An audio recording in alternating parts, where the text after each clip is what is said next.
खड़े काके लागू पाए, बलिहारी गुरु आपने गोविंद दियो बताए। गुरु को गोविंद से पहले महत्व देने वाले मेरे भारत देश के सभी गुरुजन जो यहाँ पर उपस्थित हैं और सुदर्शन टीवी के माध्यम से करोड़ों दर्शक जो देख रहे हैं और यहाँ पर उपस्थित सभी महानुभावों को मेरा कोटि कोटि प्रणाम, मेरी राम राम।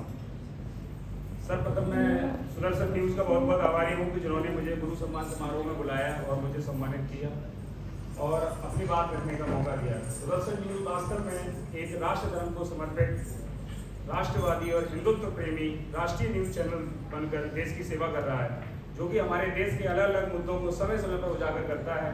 और मैं आशा करता हूँ कि सुदर्शन टीवी ऐसे ही हमारे देश और हिंदुत्व की सेवा करता रहेगा।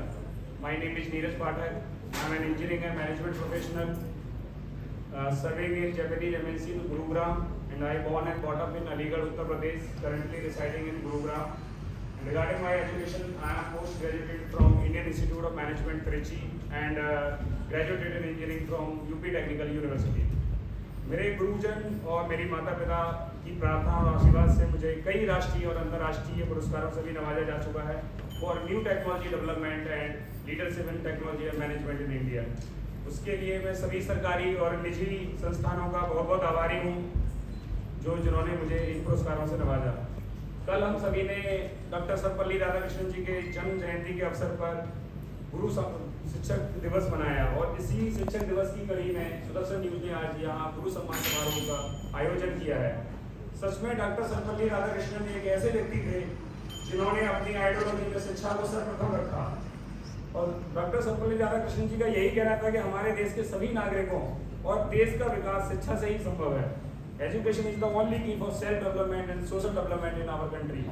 और मेरा भी यही मानना है कि हमारे देश का उत्थान सिर्फ और सिर्फ शिक्षा से ही संभव है, बशर्ते कि आज की शिक्षा व्यवस्था भारतीय मूल्यों पर आधारित हो और शिक्षा व्यवस्था में भारतीय संस्कार निहित हों। शिक्षा ही भारत देश की प्रगति की कुंजी है। आज हम नालंदा जैसे विश्वविद्यालय का पुनरुत्थान होते देखते हैं तो बहुत अच्छा लगता है कि हम अपने भारतीय मूल्यों को फिर से पहचान रहे हैं। मैं देश के सभी शिक्षा जगत के विशेषज्ञों से अनुरोध करना चाहूँगा इस मंच के माध्यम से कि हमारे देश में समान शिक्षा अधिकार पर बहस हो और समान शिक्षा अधिकार की तरफ कदम बढ़ाए जाएं। मेरा ये सपना है कि हमारे देश में सभी गरीब अमीर सभी बच्चों को समान शिक्षा का अधिकार मिले और हमारे देश के सभी शिक्षकों को ग्लोबल एजुकेशन स्टैंडर्ड की ट्रेनिंग मिले और समय समय पर टेक्नोलॉजी के माध्यम से शिक्षकों की नॉलेज और स्किल को अपग्रेड किया जाए, जिससे कि शिक्षक हमारे देश की भविष्य की मजबूत नींव रख सकें।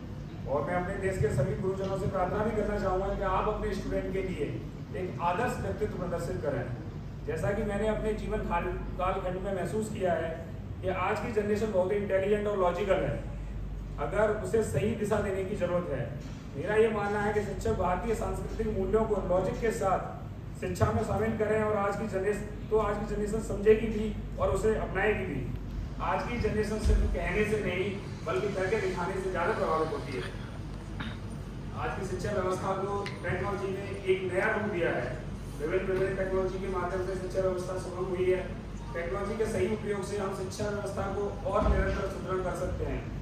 अगर हमारी शिक्षा व्यवस्था ग्लोबल एजुकेशन से जुड़े और आधार भारतीय सांस्कृतिक और हिंदुत्व के मूल्य हों तो भारत को फिर से विश्वगुरु बनने से कोई नहीं रोक सकता और हमारी शिक्षा व्यवस्था आधुनिकता के साथ भारतीय मूल्यों को पुनर्स्थापित करेगी। मैं आज की पीढ़ी को एक संदेश भी देना चाहता हूँ कि जो कि मैंने अपने जीवन कालखंड में सीखा है कि किसी भी व्यक्ति को ब्लाइंड फॉलो मत करो, हमेशा उसकी अच्छाई को जानो और उस अच्छाई को फॉलो करो, क्योंकि कोई भी इंसान पूर्णतः सही नहीं होता, उसमें कुछ ना कुछ त्रुटियां जरूर होती है। तो हमें इंसान को नहीं उसकी अच्छाई को फॉलो करना है। और मैं एक बात अपने हिंदू भाई बहनों को कहना चाहूँगा जो मुझे इस मंच से सुन रहे हैं कि अपने माता पिता गुरुजनों का सम्मान करें, उनकी बातों को मानें, उनको फॉलो करें। गुरु को सम्मान करते हुए भी अपने आराध्य ईश्वर को नहीं भूलना। और अंत में अपनी वाणी को विराम देते हुए अपने देश के युवाओं को समर्पित एक बात कहना चाहूँगा।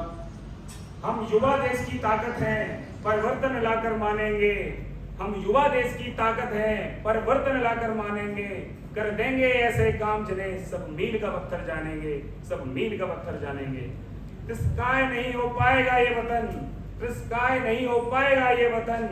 सहस्त्रों वर्षों तक नव भारत को दुनिया वाले चिर युवा नाम से जानेंगे। बहुत बहुत धन्यवाद। जय हिंद, जय भारत, जय श्री राम।